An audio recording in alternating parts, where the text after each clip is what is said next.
से मुद्दों को हल करने में और तेजी आएगी और जल्दी से मुद्दे हल।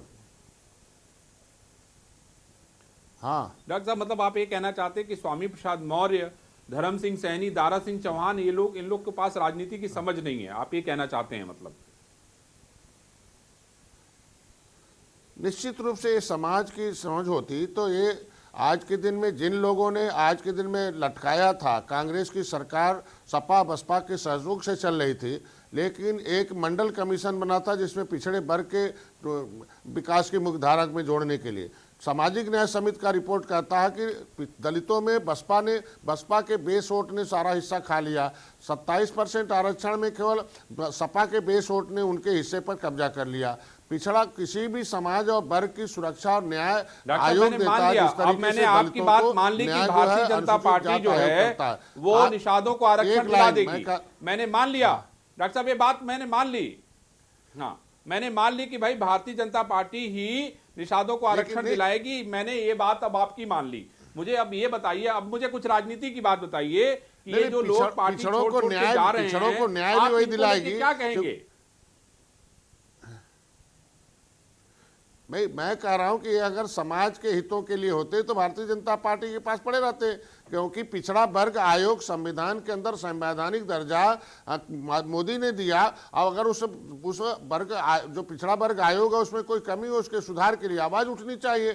थोड़ा सा टाइम तो लगता है ना। आज के दिन में कहते कि इनकी बात नहीं सुनी जाती तो धरना देते, झगड़े करते। जिस तरीके से मैं मोदी जी से, अमित शाह जी से, योगी जी से, भाजपा से झगड़े करता हूं, मैं मंच पर बोलता हूं मोदी जी के कि भाई मेरे समाज की समस्याओं को 70 साल से उलझाया गया है और आम वकील हैं, आप जज हैं, इन समस्याओं का समाधान करिए। और निश्चित रूप से बैठक हुई और आरजीआई को लेटर गया और समस्या की, भाई उन्होंने कहा कि भाई अभी ऐसे होगा, रुक जाएगा, टिकाऊ चाहते तो थोड़ा समय दो, उसको सुलझा लो। तो मैं कहता हूं कि किसी भी इनको लगा दिक्कत थी तो 15 दिन पहले तो ये लोग कहते थे भारतीय जनता पार्टी बहुत अच्छी है, कहते थे कि नहीं मोदी जी बहुत अच्छे हैं, सबका साथ सबका विकास सबका।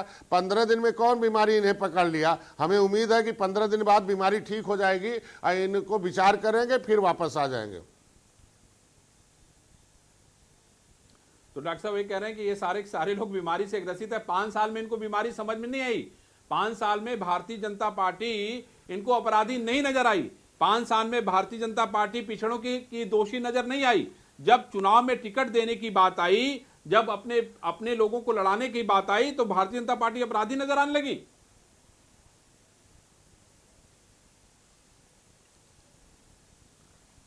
इन लोगों से पूछा जाना चाहिए कि आज तो न मंत्री है न कुछ है, चुनाव आचार संहिता लगते, मंत्री लाल बत्ती खत्म, पावर खत्म, विधानसभा विधायक खत्म।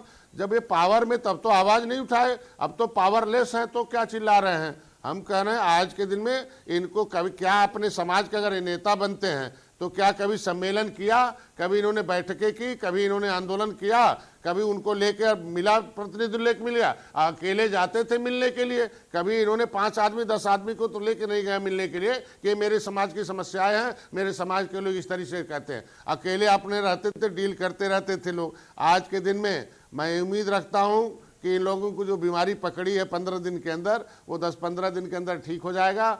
कोशिश करते हैं कि आ जाएंगे और सब बुद्धि देंगे डॉक्टर साहब। भगवान। डॉक्टर साहब, ऐसा है कि कल मैं केशव देव मौर्य से बात कर रहा था, उन्होंने कहा कि स्वामी प्रसाद मौर्य तो मौसम वैज्ञानिक हैं। कल मैं केशव देव मौर्य से बात कर रहा था तो वो कह रहे थे कि वो सिद्धांत विहीन राजनीति करते हैं स्वामी प्रसाद मौर्य। वो मौसम वैज्ञानिक है, वो मौसम को समझ जाते हैं कि अब किस पार्टी में मुझे जाना चाहिए।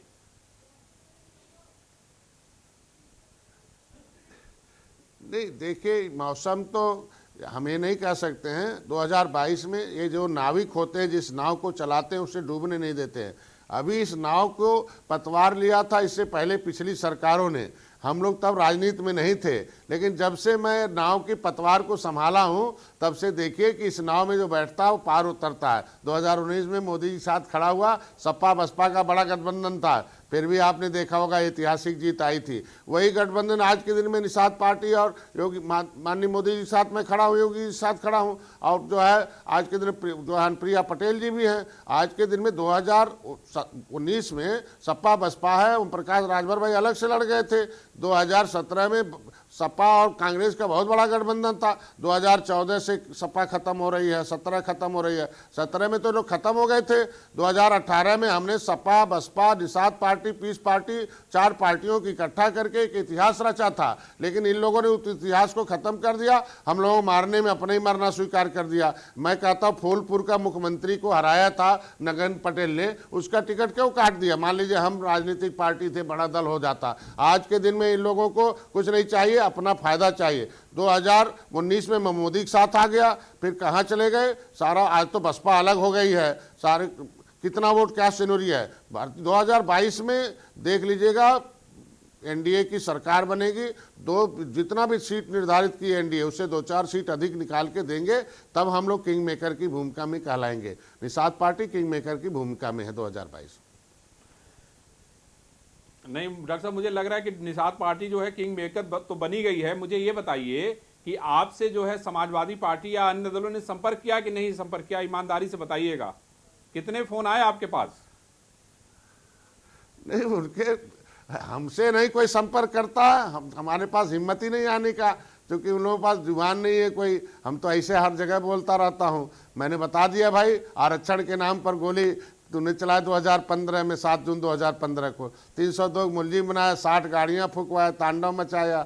दिल्ली में जब हम आवाज़ उठवाते विशंबर जी के, सपा उसका विरोध कर देती है, बसपा हमारे रोजी रोटी को छीन लेती है। तो मेरे लोग, मेरे जो कार्यकर्ता, उनके द्वारा उन लोगों का संपर्क रहता है कि डॉक्टर साहब को कहो कि इस समय ये है वो है, तो उन्हें पढ़ाते रहते हैं। लेकिन भाई देखो, मैं तो एक पॉलिटिकल ट्रेनर हूँ। हम जानते हैं कि पॉलिटिकली अनट्रेंड लोग जो है वो आज के दिन में राजनीति के शिकार हैं, पॉलिटिकली ट्रेंड लोग राजनीति के हिस्सेदार हैं। हम अपने कार्यकर्ताओं को पॉलिटिकली ट्रेंड रखा भारतीय जनता पार्टी के साथ इस समय जो है 2022 के सत्ता का हिस्सेदार बन के अपने मुद्दे को हल करने का हमारा सपना, हम लोगों का अपना काम है। 2022 में सरकार भारतीय जनता पार्टी का बनाना। अच्छा चलिए डॉक्टर साहब, आखिरी सवाल डॉक्टर साहब ये बताइए, कौन संपर्क करता, ये बताइए डॉक्टर साहब कितने, ये आखिरी डॉक्टर साहब आखिरी सवाल, डॉक्टर साहब आखिरी सवाल ये बताइए कि भारतीय जनता पार्टी ने कितने टिकट दिए आपको?